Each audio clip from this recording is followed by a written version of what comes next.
People using social networking sites like Facebook to find long-lost relatives. But what if that long-lost relative was already a Facebook friend? ABC 15 Morning anchor Kirk Yunke shows us how a comment on Facebook changed the status of two friends. It started with a status.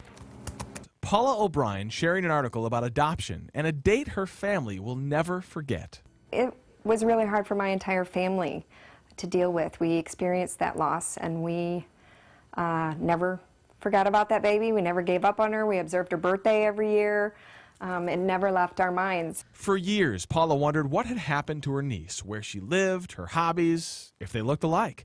But she already knew. I had done theater in the area. She's done theater in the area, so we knew a lot of the same people. So we had met through mutual friends. And in fact, I think it was one of the first times we met. We were at a party and people were joking that we looked alike, and we just thought it was funny. It just was like a coincidence that we kind of looked like each other. We have the same chin. It wasn't until more than 3 years after meeting that they discovered they were actually related. I was at home and just reading through my feed on my Facebook, and I just happened to see September 19th. And Abby happened to comment and say, hey, that's my birthday. And I had the year wrong.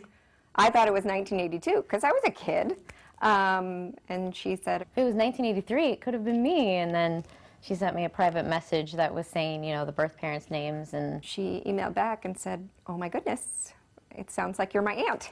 I'm like, yes, it was me. Now, 29 years old, Abby is adding another family to her life. It's been nice reading emails and starting to get in contact with people and friending new aunts that are in the area. This is just truly a miracle.